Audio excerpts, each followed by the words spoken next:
Hello, everybody. Welcome to College of Lore. My name's Kate. And I'm Jill.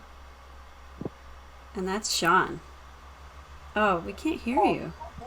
And I was just hearing an echo of myself. Oh, now I can hear you. Do you have any headphones? Try again. All right, I probably had a finger over the microphone. Oh, okay, but we can hear you now, so that's good. Yep. And yeah, I don't think I hear myself anymore, so it's all good. Welcome, everybody, to our stream. Starting in the same fashion as we always do, with a couple of technical difficulties. Oh, you know how it is. Says that Shawn's audio is very low. Can you say some things, Shawn?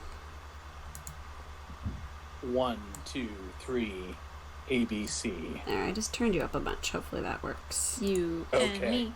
How does Jill sound? We did not do an audio check before this stream. As per usual protocol. Okay, Neil, you need to be our critical ear, though, and let us know if there's any other weird sound stuff, because sometimes we'll be editing a video, and the sound is just so terrible, and we're like, why didn't anybody, were they just too nice? You don't need to be nice to us, okay? Well, be nice about most things. Tell it like it is. Be like, your Just audio is shit. Okay. And we understand, and we'll work on that. Just let us Remember, know. you are the last line of defense between this and posterity forever. Yeah, that's right. Cool. So, yeah, you may have gathered this given that Shawn is here and because of the name of the stream / video and because of the banner up above, but we're going to be talking about the Alien RPG system and in particular the session that Shawn ran for us. But, yeah, we'd like to just talk about the system in general as well and kind of give our thoughts about it. So, yeah. Well, I, for one, was wondering, so you came up with that whole scenario you ran for us from scratch, did you? How did you come across the ideas and stuff like that? How did you get started with the planning? Well, I decided I was going to do something that was kind of like a dungeon crawl because that's familiar territory. Mm-hmm. And I felt that mines were a mine would be a good terrestrial location for the aliens because it's cramped and it's dark. And I decided I didn't want to use the xenomorphs as they are portrayed exactly in the films, so I decided to use some kind of a giant sandworm kind of creature instead. And so I kind of just went from there, and I kind of, because of the way that hidden agendas work, I kind of went back and forth between working on the map and sort of the surrounding area, and then looking at characters and coming up with agendas, and it just kind of went back and forth that way.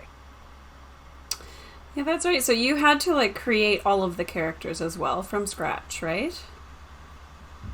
Yeah, I did create them from scratch. I mean, there are several pre-made characters that I could have taken from, and they're all built to the same rules. But I did create those characters from scratch and built their agendas. Yeah. For the NPCs who may or may not have been required as emergency characters, at that point I just grabbed my cards with NPCs on them and said, okay, I'll use these stats, but you're this person instead. Gotcha. Oh, okay.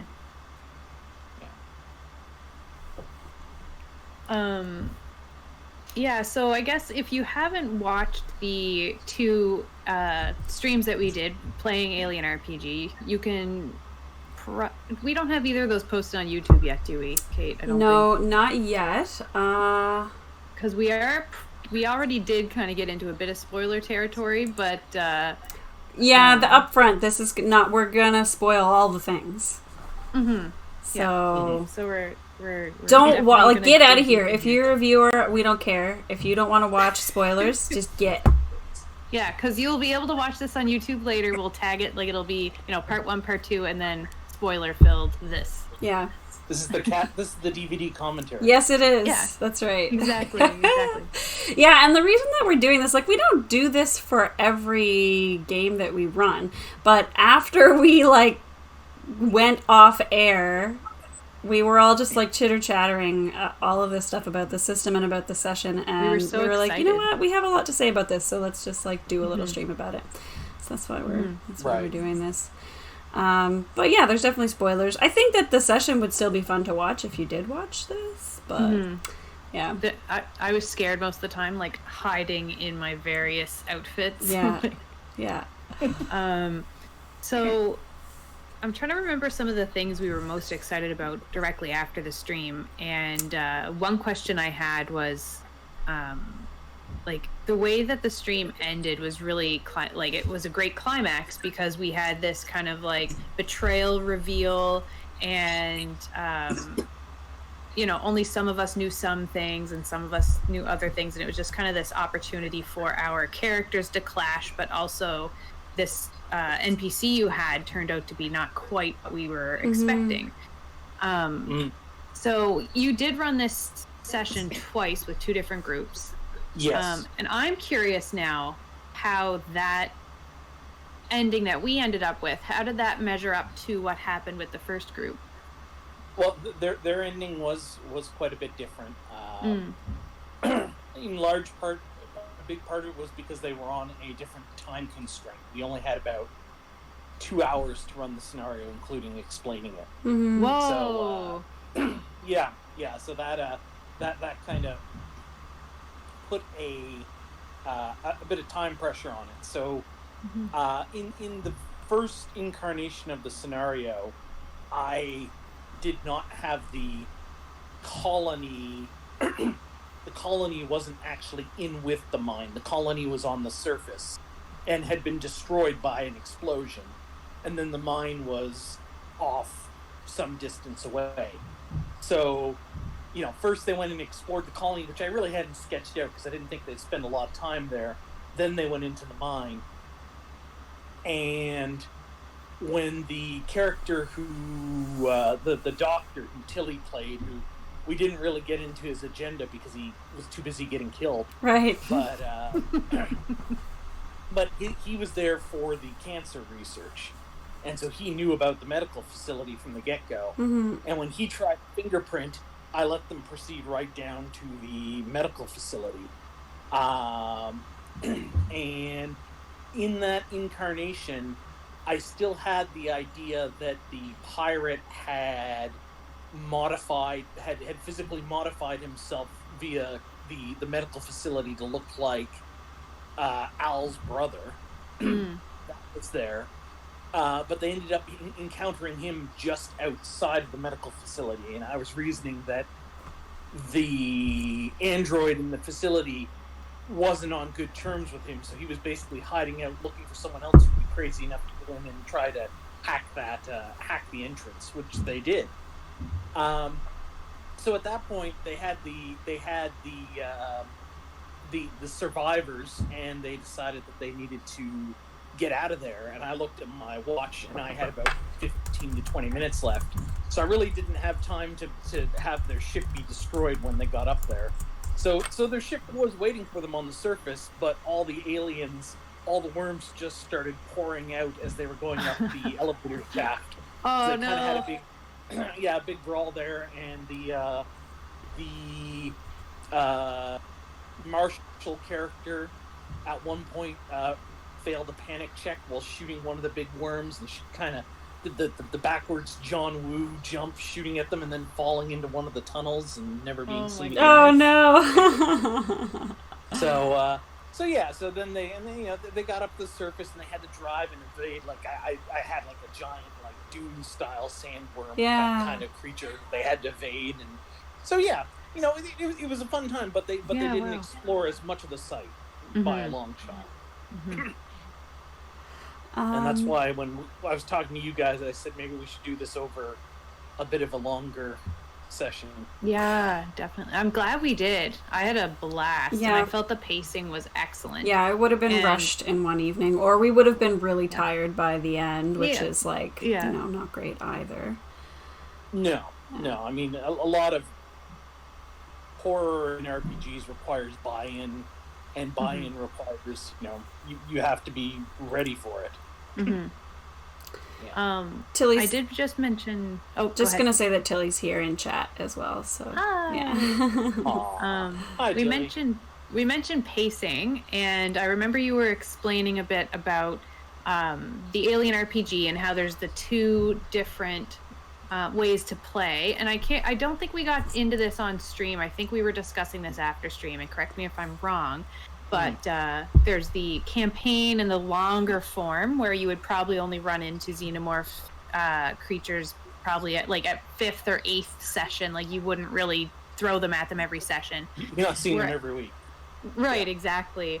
Whereas we were playing the cinematic version. Could you elaborate a bit on what that entailed for maybe for planning, or how that helped you create the scenario?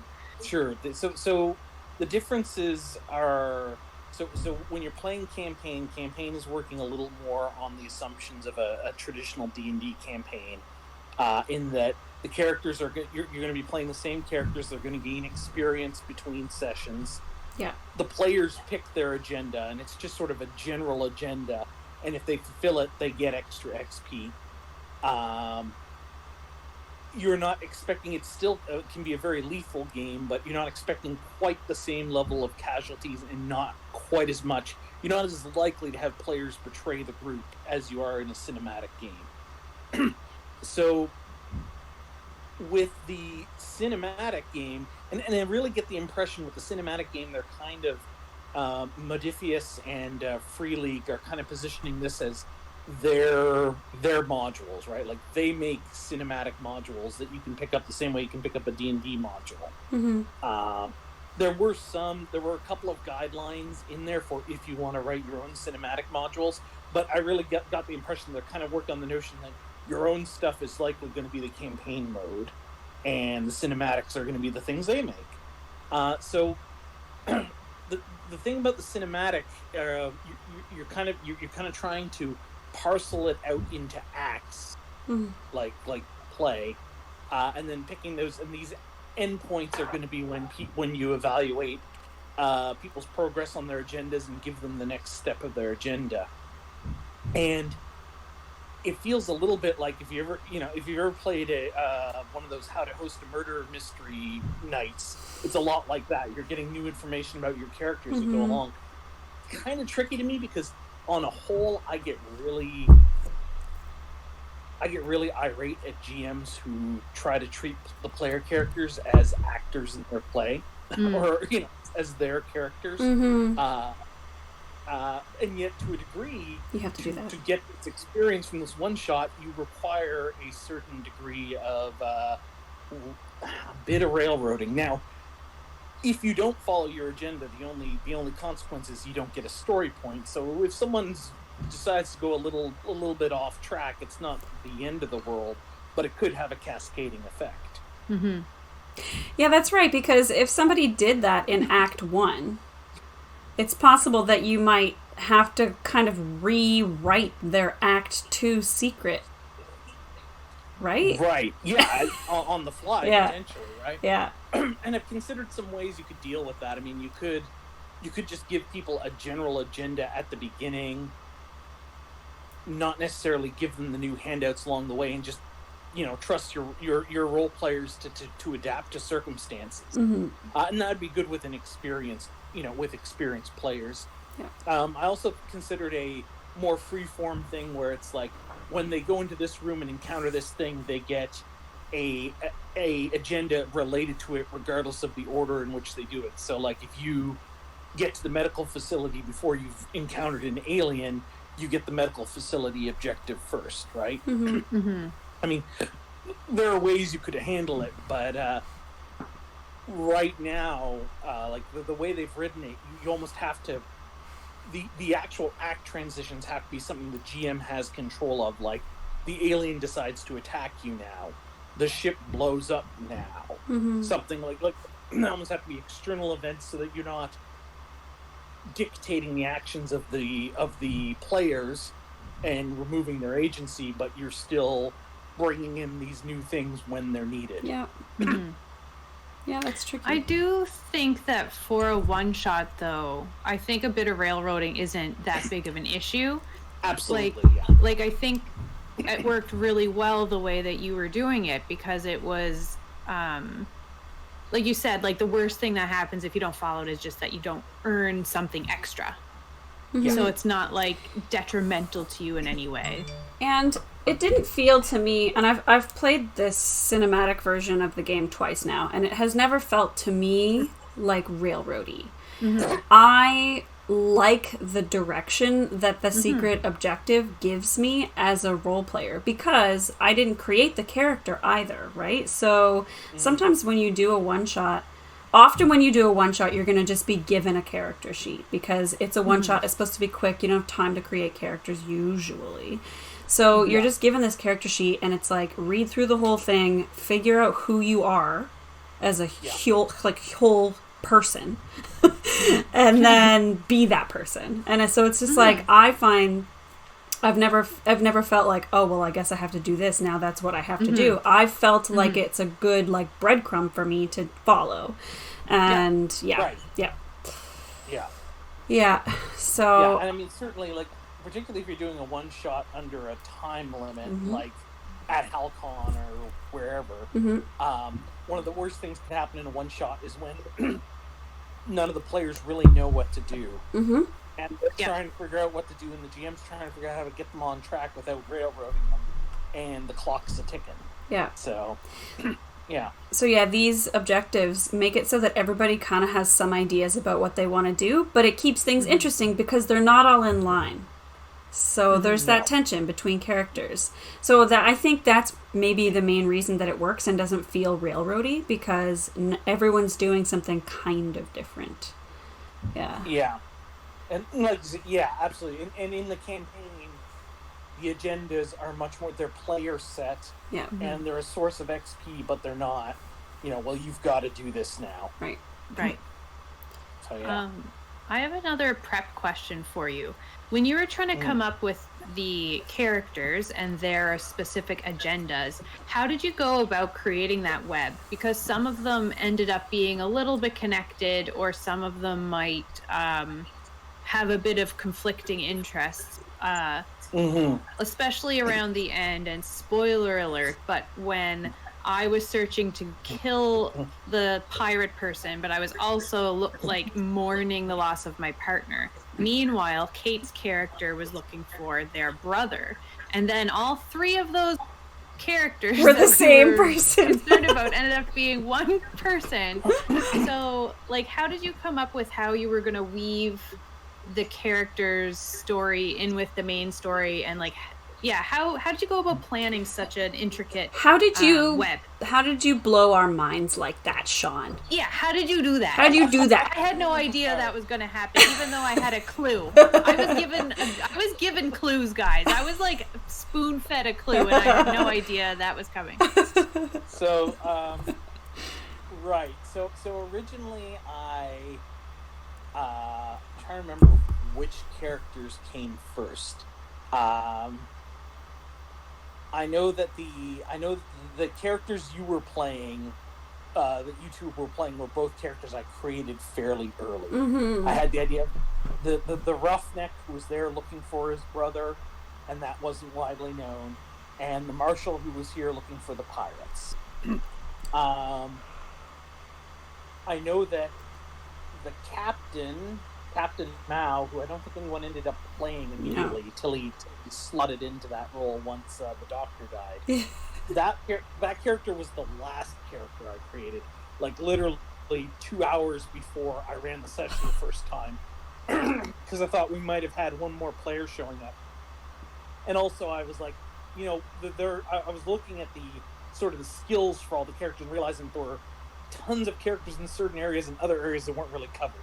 So I created Captain fairly late in the game, and then the others in between. So I guess I knew a couple things. I wanted there to be a company agent.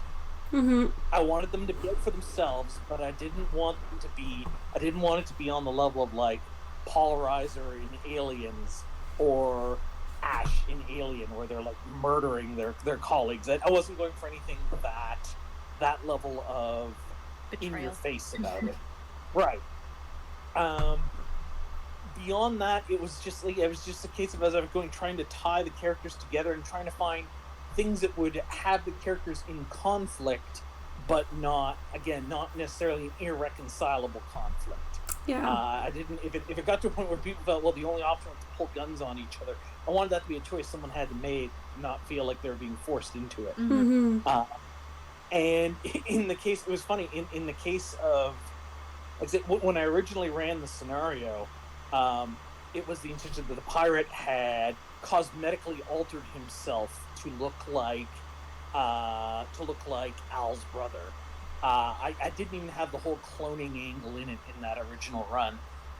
It was just cosmetic surgery, and so I knew he was this pirate, and I knew he was pretending to be this guy. But the whole thing about him being the partner of the marshal, I didn't even come up with that. Like, as I was having this scene with with our friend Michelle, who was playing the marshal, they got the impression that I'd said, or apparently I'd said, that it was her partner. That's what they thought. And I was like, oh, that wasn't what I was saying, but I'm totally keeping it. Yeah, that's really good. Yeah. It's like,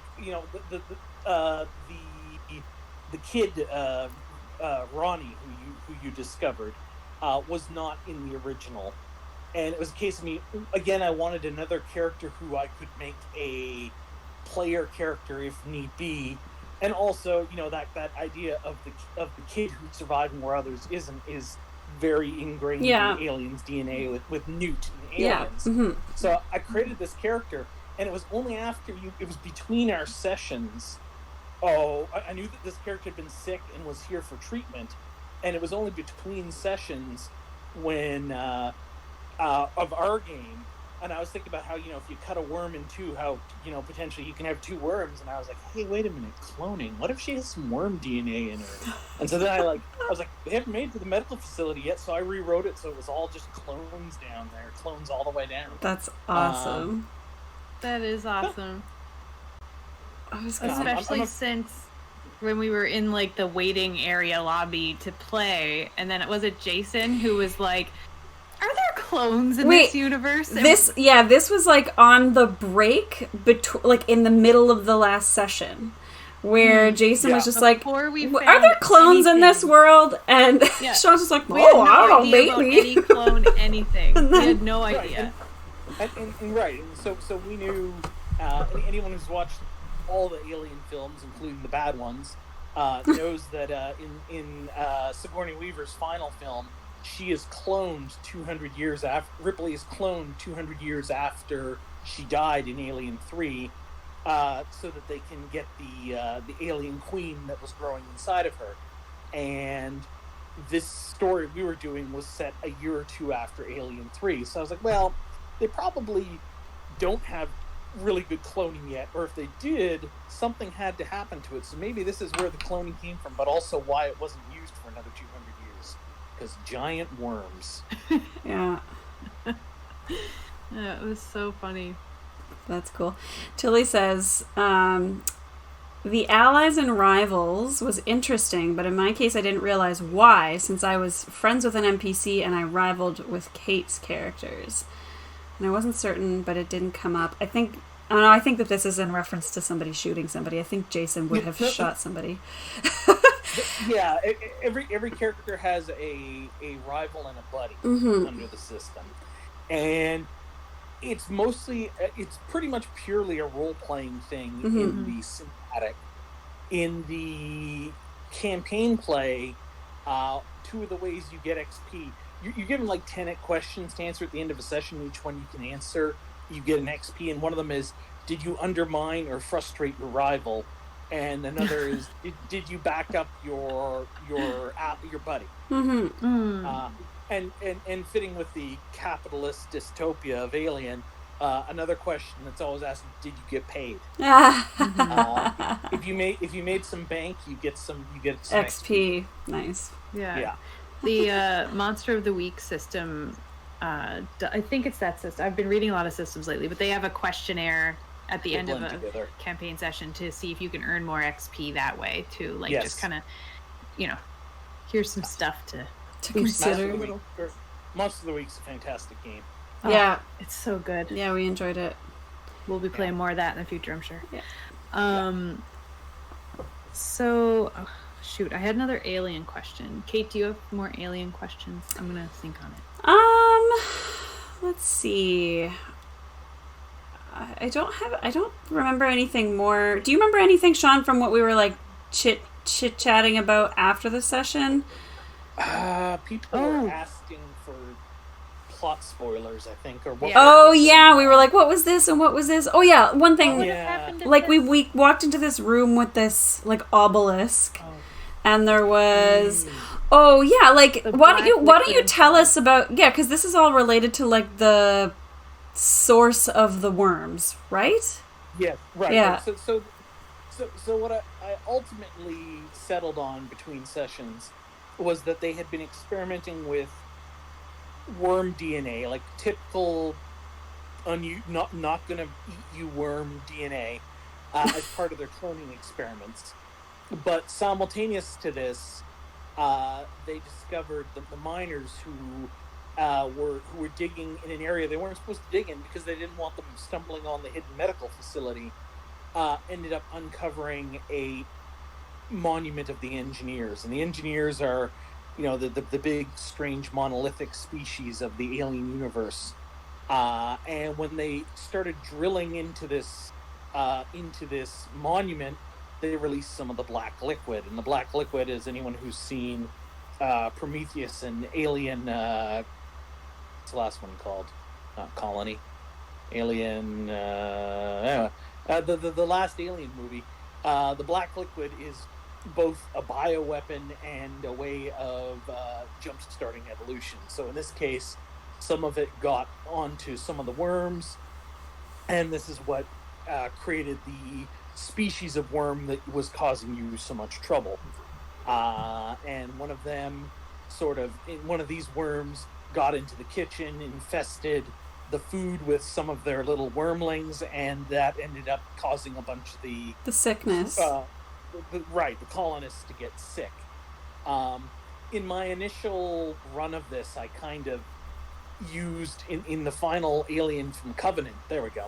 In Alien Covenant, they established that the virus had sort of upgraded to a point where it was basically just like little molecules, and if they even like got in your eardrum through your ear cavity canal, then they could infest you. And that's initially what I used in the first run of this. Just like, anyone could have been infected.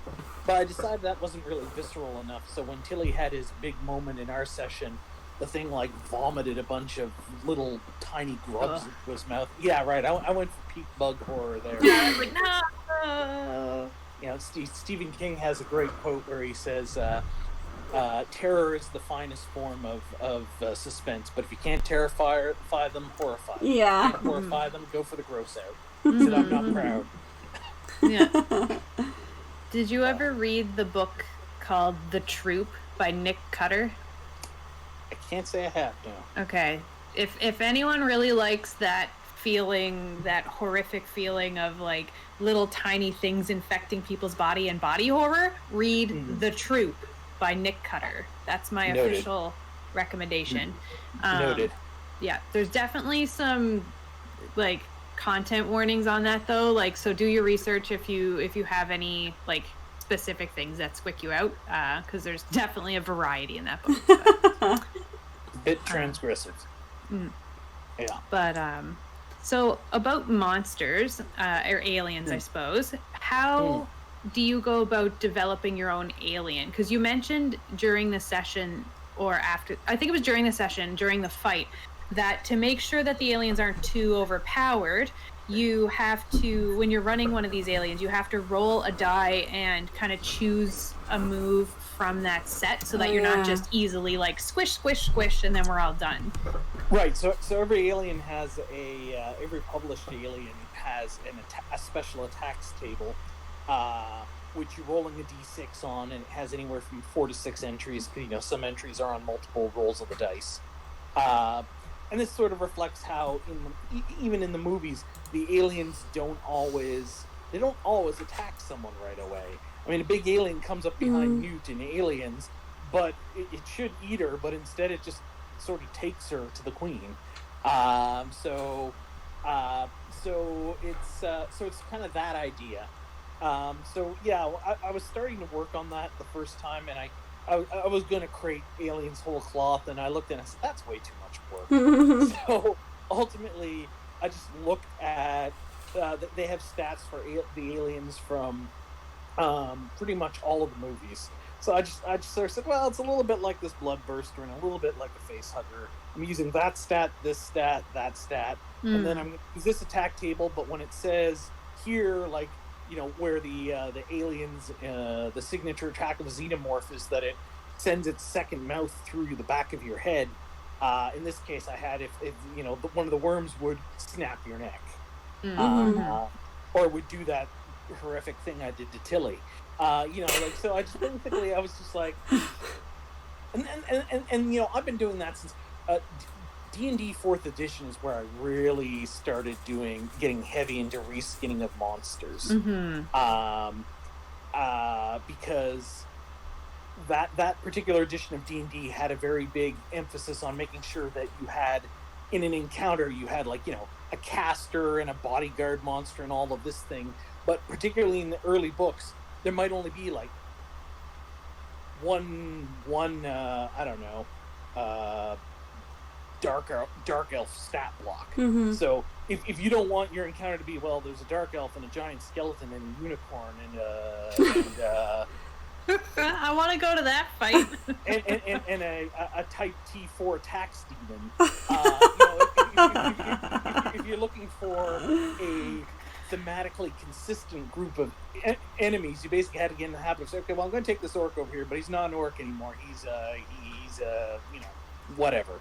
And yeah, so basically, I remember reading, I read a poll years ago where they said that they asked GMs what they spent most of their time on in prepping a session. This was a survey done on the internet, and they found the biggest thing that most D&D GMs spent the most of their time on were creating custom monsters for their scenario. They might spend half an hour creating a custom monster who's there for 3 turns of a fight. That's just not time efficiency I can afford as an, you know, in my middle age. So, yeah. No. We're all busy. So to answer your question, Jill, I basically relied on none of you having reading the rule book, and then I stole from the stat blocks and said, but this attack is different, and I think that would be fine even if we had read the rule book, but I mean, that was a safe it was a safe bet on your part. Yes. Yeah. Well, I know for me, I'm definitely picking up that book. I am totally excited about the scenario, or what was it? The cinematic version, but the thought of going on a full-blown, like, space exploration, like a journey, like a campaign. Like the thought of getting to do a campaign in this world really excites me as well, because I really did enjoy the rule set, and I think that playing it in a campaign with those differences we already talked about, I think would be really fun. Yeah, I think. Go ahead, Kate. No, I was just agreeing. Oh, okay.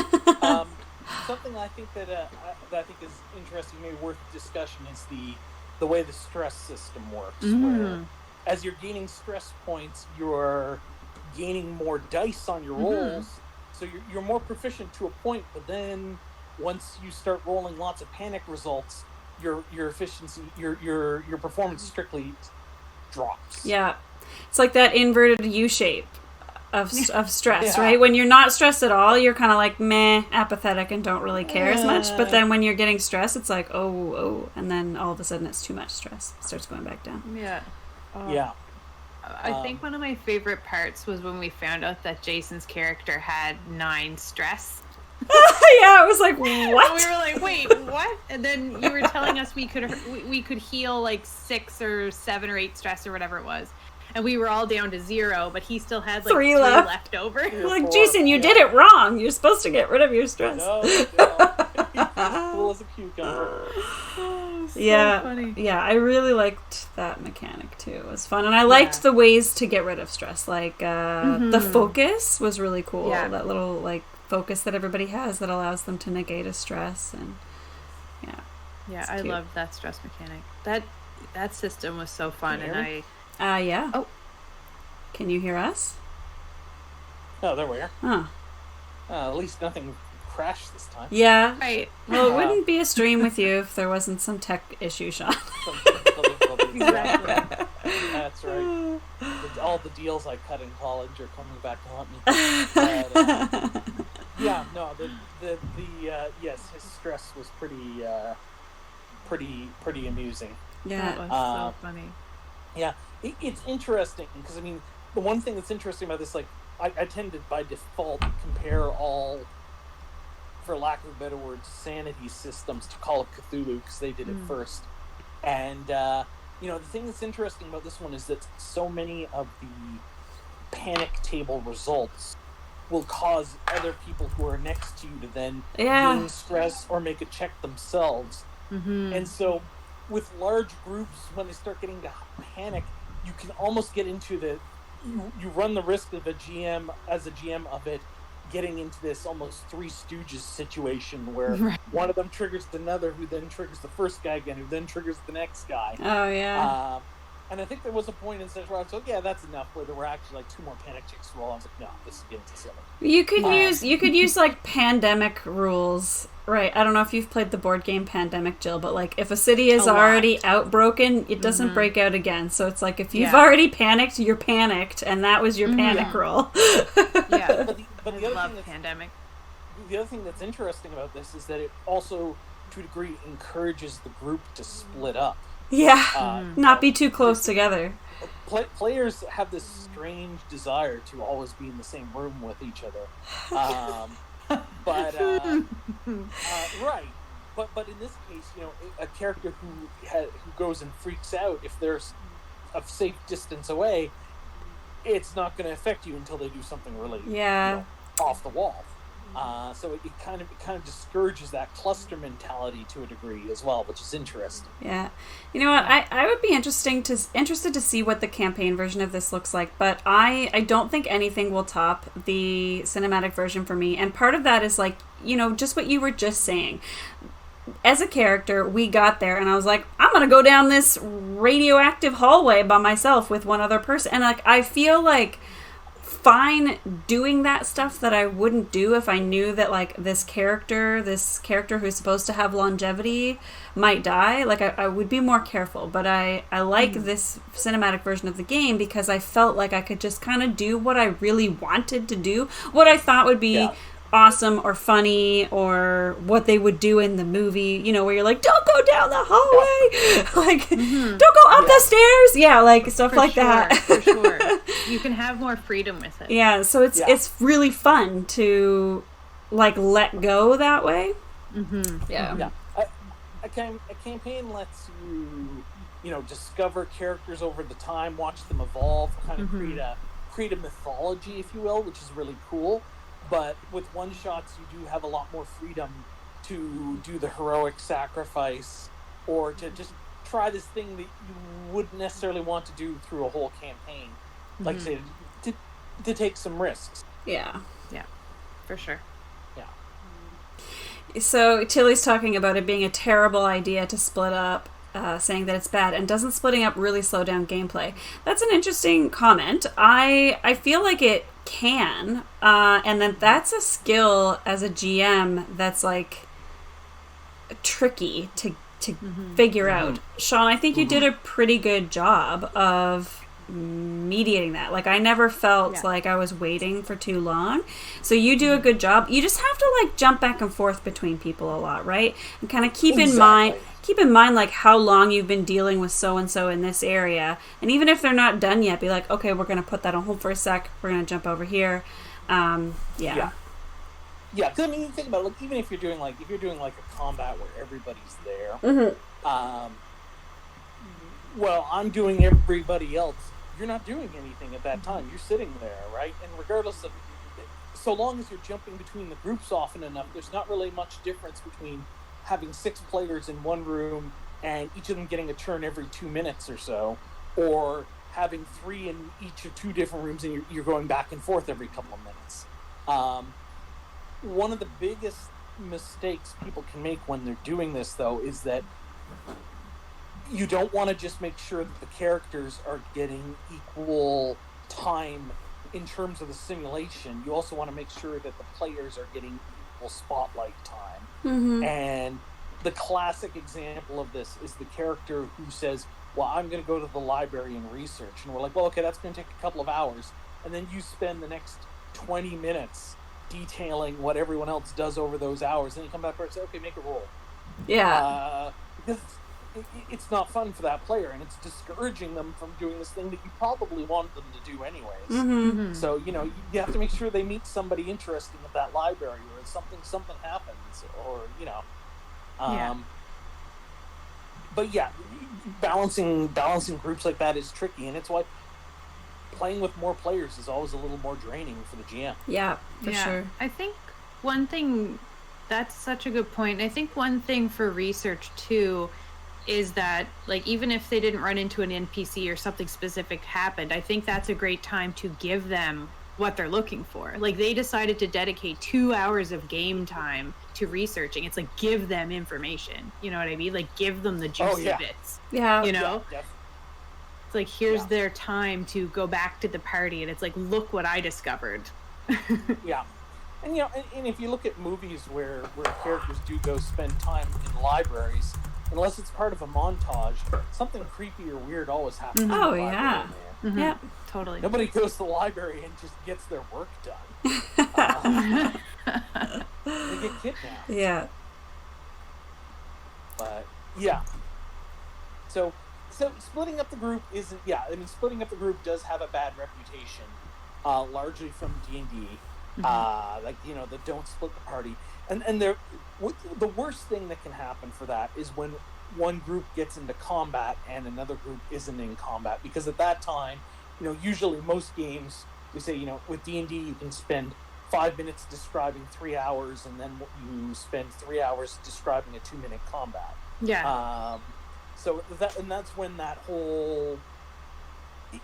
It's when they're doing things in different time increments that things get difficult. Right. Yeah. I have a question. This is not at all related to Alien, but we're kind of going down this rabbit hole, so I just thought I would ask the both of you. If you had this situation and you're running like a scenario of whatever kind, and people split up, and then the party comes across an encounter that you had pre-planned, but you had balanced it for the whole party, do you change the encounter to not slaughter the group that showed up, or do you let them run away, or how would each of you approach that situation?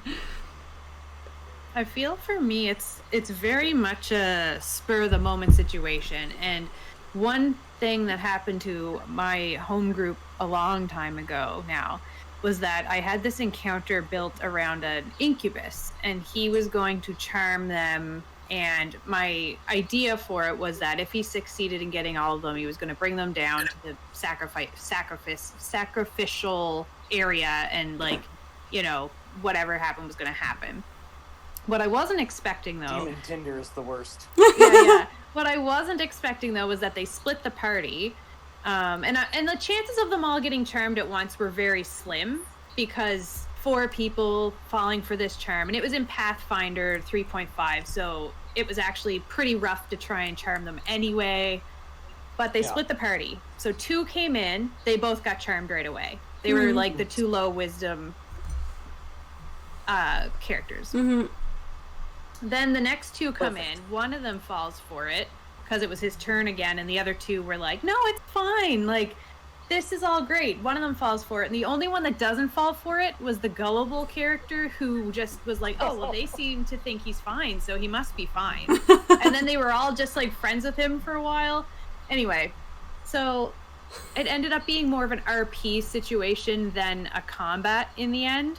Yeah.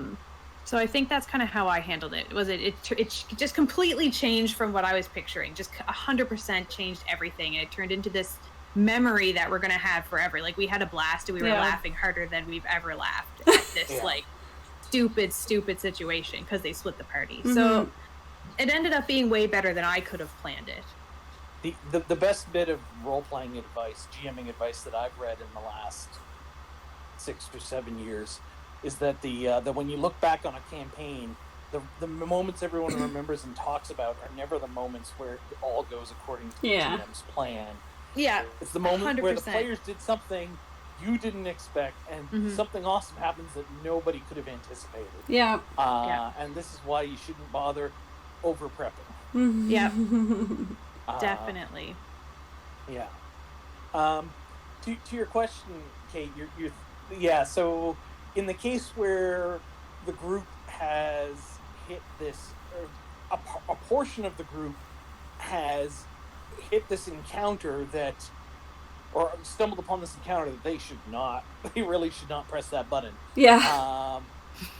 My biggest concern in that situation would typically be them ending up in an extended combat while the rest of the group wasn't in it. Mm-hmm. So, depending on the situation, there's a couple ways you could do it. One would be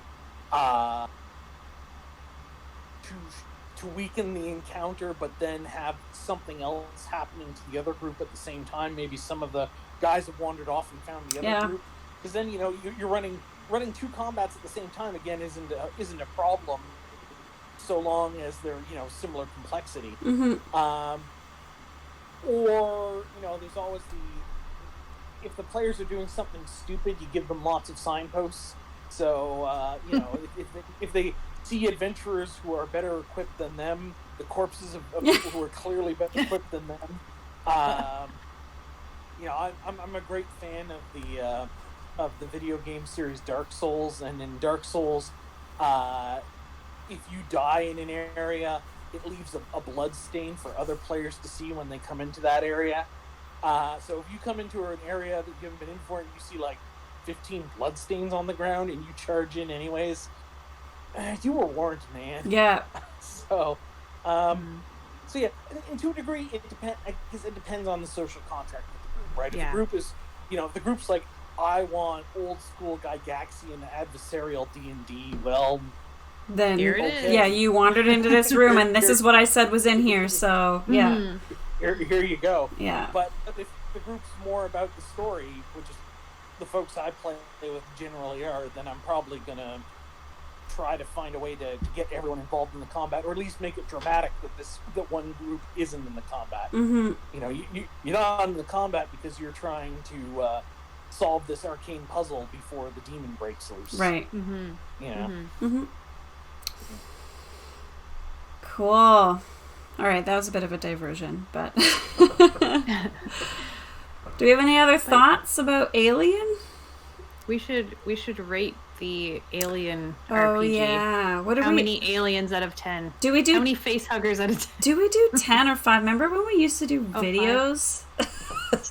Videos. We'll get back to that next year. 2020's right off. We'll do our full reviews next year. Yeah. I think this is a solid. Okay, I feel like I can't give a full review without playing the campaign mode, but I give cinematic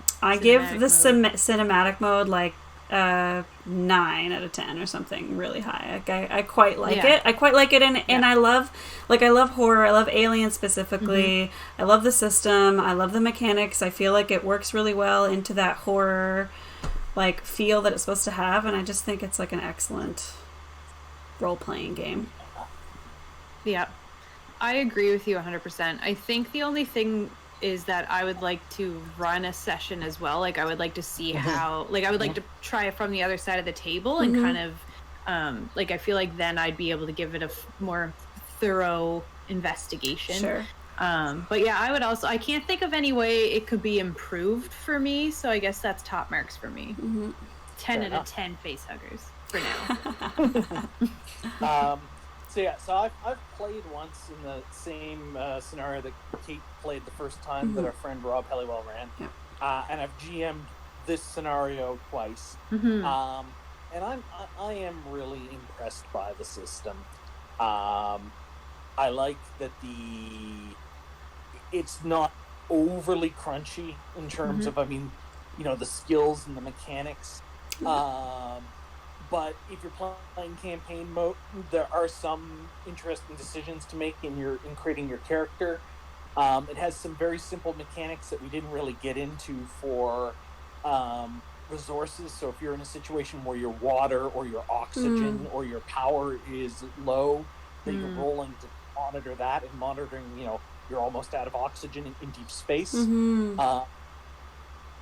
else that really appeals to me, that doesn't necessarily come across without reading the book itself, is the way they've layered in all the alien lore. Like it's a really well written book, and they've in particular they've taken a lot of stuff, a lot of real deep cuts from things from deleted scenes or unused scripts for alien films that I knew about just from having read stories over the years, and then I'd see it pop up in the lore as a thing, and I'd be like, oh, that's really cool.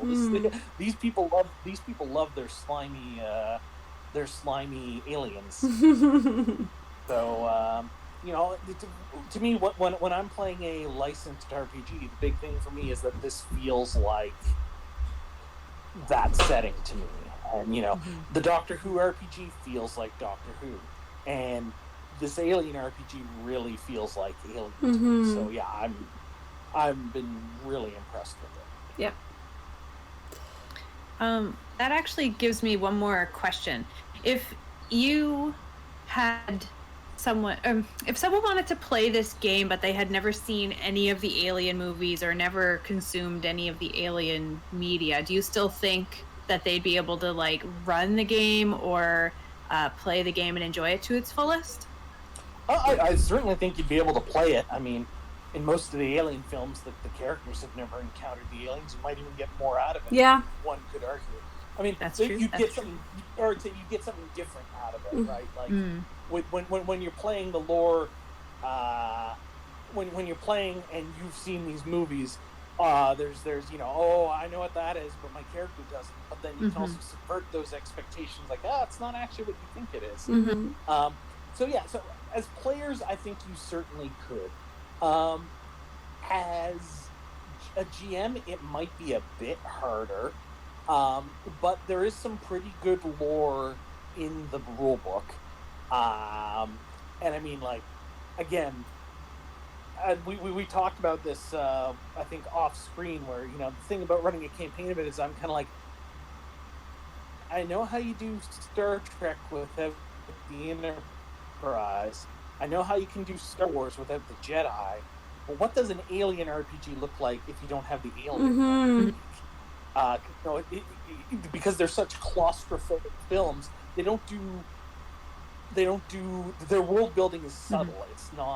It's not as out there as, say, Episode 1, where they're talking about mining negotiations, because why? Yeah. So yeah, it would be harder for a GM, but I mean, the simple solution is to watch the Alien film, which they really should anyway. I mean, everybody should at least watch Alien. Yeah, absolutely. The first two Alien movies are fantastic films. Yeah. The later ones are a mixed bag. Awesome. Yeah. Cool. Well, what do you guys think? Do we have any more? Are we good? I feel Is that like it? I'll have a bunch of as things soon as we turn off the stream, the three of us are going to start an amazing conversation. Yeah. You'll have to start pretending we've stopped and we'll keep going, and I'm sure that'll work out great. Speaking of which, I'm going to scroll up to my thanks for watching things so that I can get ready for saying goodbye. Because every single time I go to log off, I'm like, goodbye, everyone. Okay, where's my thingy? Goodbye. I'm going to kick out of that every time. No, it's not going to happen today. Goodbye to your friend on the bus, but then the bus stops and you're sitting next to them for another 2 minutes. Yeah. You're like, okay. Back when we rode buses in a pre-COVID world. Yeah. I remember buses. Yeah. But yeah, I look forward to the next time I get to be involved with this game again, whether it's playing or finally getting my hands on the book and running something. I was this close to picking up the box set, but I didn't know enough about what was inside, so I didn't pick it up. Okay, that's some good... So they've got, like, 3 products now. I guess so they have the Alien core book, and the core book has everything you'd need to run campaign, including character creation. It has a very short cinematic scenario, which is actually a prequel to Aliens, the second film, and it has it has the rules for both game modes. And then at the same time they released that core book, they also released a separate scenario, the scenario that we played with Rob Helliwell, called Chariot of the Gods. And they released, a few loose enhancements for that. So what they've decided to do since then is they've now released what they're calling the starter kit. And the starter kit has a condensed version of the rulebook. It is basically everything you need to run a cinematic game, but it doesn't have, like, character creation. It doesn't have campaign stuff in it.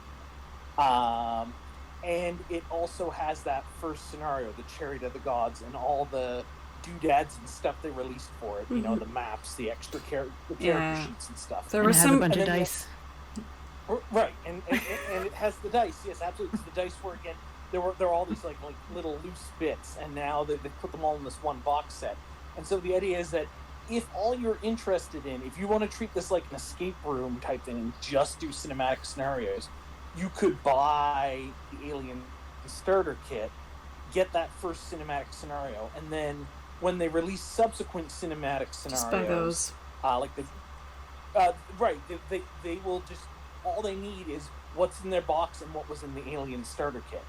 But if you have the core book, that's also good, and it lets you do the campaign stuff. So, like, there's just about to come out, or I think it's out in some places, but maybe not here yet, a marine-focused cinematic scenario called Destroyer of Worlds, which is actually, it is the cinematic style, so it's one story, but it takes like 10 to 12 hours to play, so it's like a 3 to 5 session mini campaign. I think that is out. That's a book, isn't it? Like, I think that was on the shelf next to the starter kit, because I was looking for the rules, like the core rule book, and they just had a book that wasn't the core rule book, and I think it was Destroyer of Worlds, and then they had the starter kit. Chariot of the Gods, the one that we played in previously, is a small soft cover book, but Destroyer of Worlds is a box set, like the starter set. Like they're doing them as box sets now, so they can include like cards for the weapons and stuff. I think I saw that. Okay, well, if it's out, then it's just got out very recently. So yeah, so I guess it's, if you think that you might just be interested in doing cinematic mode, then they have that option. But if you want to also potentially do the campaign mode and create your own stuff, you're really going to want the core book. Ooh, I can buy the dice separately. Yeah, the dice. Or you could not, Jill. I didn't mean right now. No, I just mean maybe don't. Maybe. Wait, I get it. I will point out, if you're gonna buy like the dice plus the GM screen, you're already most of the way to the cost of the starter set. Yeah. Oh yeah, totally. But and I should say, if you do know you want to do cinematic play, the starter kit is, and you want that core book, the starter set is still going to be a good value, because the scenario is pretty cool and all the components that are in there. Yeah. But yeah. Awesome. Yeah, I'm really looking forward to it. Someday I'll get that core rule book. Someday. Once we play all the other RPGs that you have. Yeah. So like in 6 years or so. I think 6 is a conservative estimate. Why do you say these heretical things? Jill literally has thousands of RPGs because we bought. There was like a bundle. A bundle, racial justice bundle, and it had I remember. so much stuff in it. It had hundreds of RPGs in there, and I've scratched the surface of what's in there. I think we played one on stream so far. Yeah. I don't even. Ex Novo is one of them. Ex Novo. Yeah. I don't even count my digital games when I look at my shelf. Yeah. I look at my shelf. I'm like, okay, I'm doing pretty good. I've played about 80% of my RPGs. But yeah, I don't even count the digital stuff. I have a lot of digital. I've been printing off a lot of the smaller stuff, but yeah, we have a lot to get through, and I'm excited about all of them. Absolutely. All right. Well, thank you so much for being our very first guest GM. It was amazing, and we would love to have you on again because that was an awesome game. You ran a wonderful game. I had a blast. Yeah, I'd love to do it. It was a lot of fun. Yay, good. Well, we'll keep that in mind, and I'm sure that we will see Shawn again. Awesome. Yeah, and thanks for opening up about your GM prep and revealing all your scenario secrets. Now anybody who watches this can't play in that scenario ever again. Yeah, that's okay. I've already got I've got another cinematic scenario idea in mind. I gave my spouse Kimberly I said, now remember this episode of this show? I'm like, yeah. Now imagine that, but with the aliens, and she's like, oh, that's good. So I'm not done with the face huggers. Good. At the very least, my friend who gave me this as a gift, I've promised them many deaths at the hands of aliens in exchange, and I intend to keep that promise. That's good. Such a benevolent DM. Yes. All right. Well, I think we'll call it there. For tonight, thank you everybody for joining us on our Tuesday stream. It was fun. Yeah. Yeah. All right. Bye, Thanks, everybody. Bye.